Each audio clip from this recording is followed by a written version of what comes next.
好意思，不好意思，没人就再好了。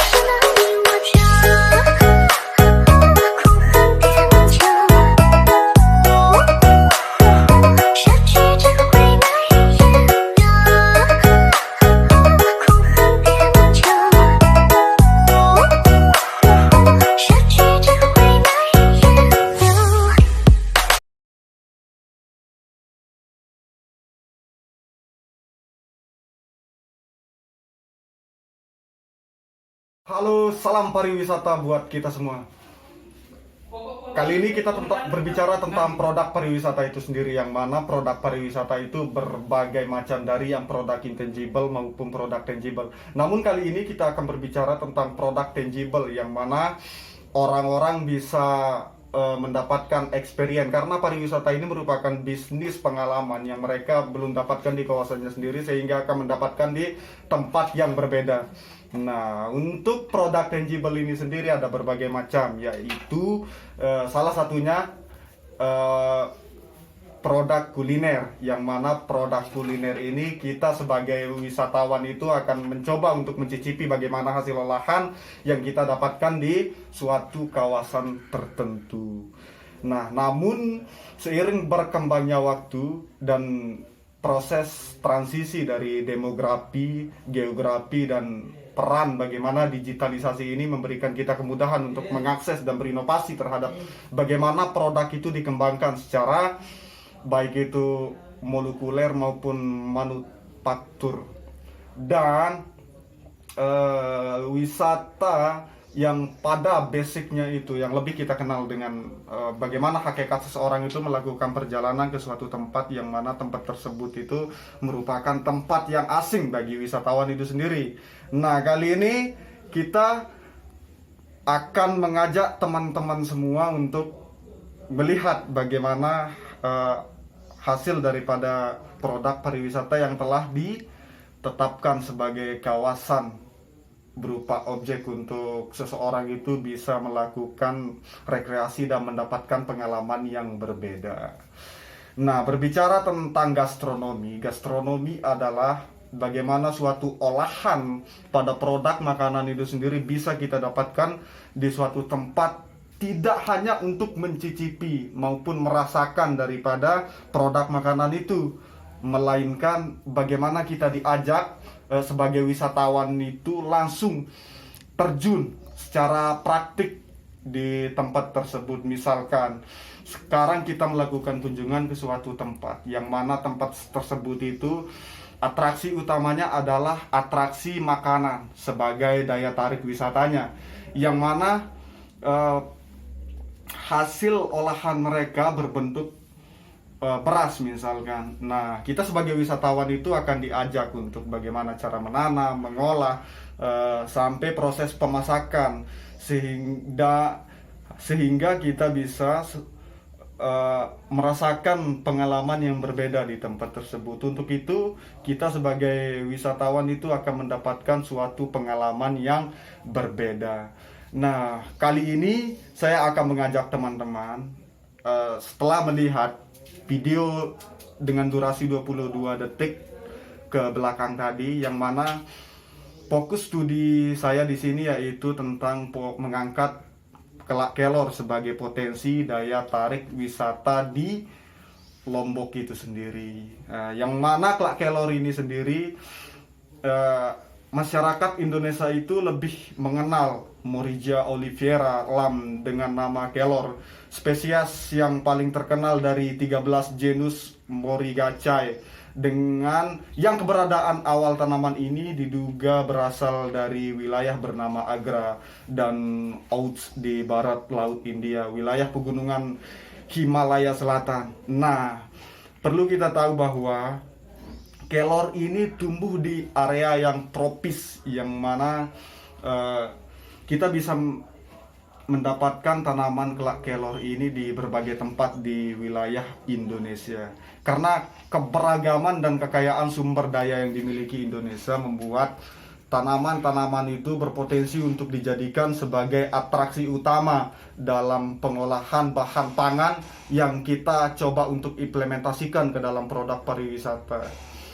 Nah, Kali ini berbicara tentang gastronomi kelak kelor, yang mana masyarakat Lombok itu percaya bahwa untuk menikmati kelor ini sendiri, kita sebagai masyarakat lokal itu memahami bahwa kelak kelor ini memberikan hakikat atau manfaat dalam tubuh kita, baik untuk menstabilkan metabolisme tubuh, meningkatkan daya ingat, dan menjaga bagaimana sistem peredaran kita itu terjaga dengan baik. Nah, untuk itu pentingkah kelak kelor ini dimakan bagi wisatawan? Sangat penting sekali, karena kelak kelor ini kan sudah diterangkan tadi berbagai macam manfaat, dan untuk lebih jelasnya mungkin terkait dengan manfaat bisa dilihat di Google. Namun secara pribadi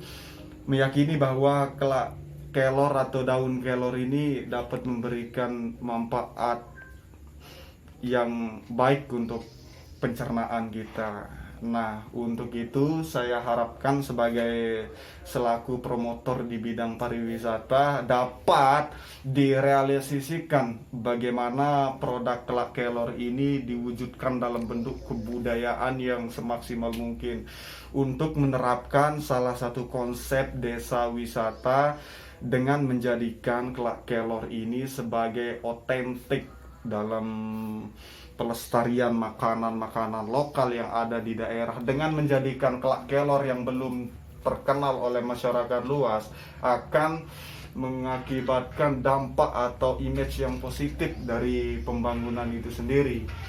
Nah, untuk itu kali ini saya pribadi mungkin akan lebih menekankan kepada bagaimana suatu wilayah itu akan berkembang dengan mengutamakan potensi DNA-nya di bidang pariwisata, sehingga kita sebagai selaku insan pariwisata mungkin akan lebih tertarik untuk mengangkat isu-isu terkini, tidak hanya isu di bidang industrinya saja, pelayanannya saja, perdagangannya saja, produk dan barangnya saja, namun bagaimana untuk menciptakan pelestarian kebudayaan berbentuk olahan makanan itu sangat kita nantikan di daerah kita masing-masing itu. Nah, mengenai tentang video yang durasinya 22 detik yang tadi itu, bahwa dalam proses pengolahan kelak kelor ini, yang pertama itu kita harus mencari bahan-bahannya berupa daun kelor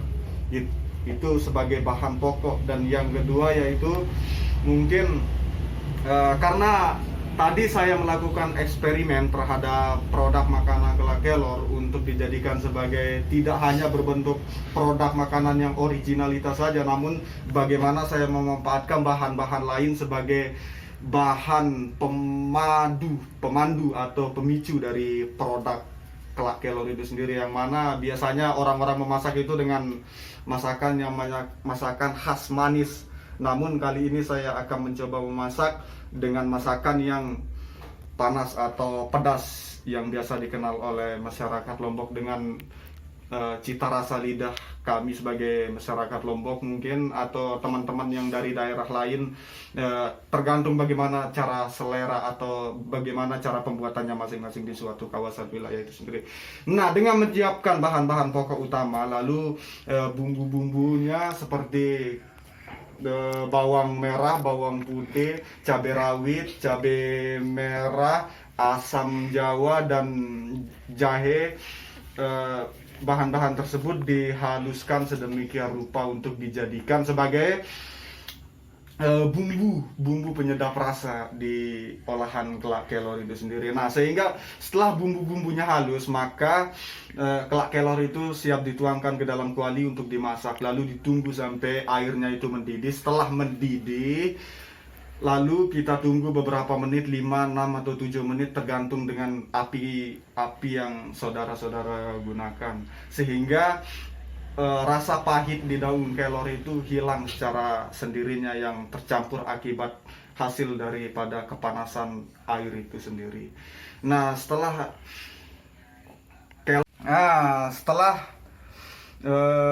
kelor ini masak, lalu kita tambahkan lagi berupa makanan tambahan, yaitu masakan peris panas tadi yang saya buat itu dengan campuran tempe, terus tomat dan lain-lain. Bisa dilihat di video 22 detik gitu tadi. Oke.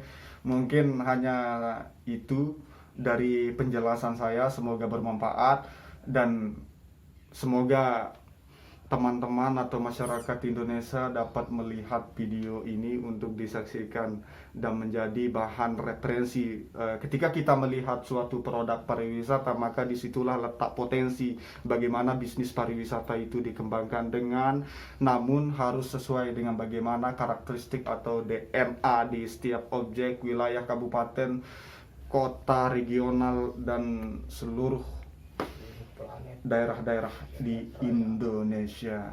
Mungkin terima kasih dari saya. Salam pariwisata, salam sejahtera untuk kita semua. Gastronomi untuk pariwisata lebih maju ke depan.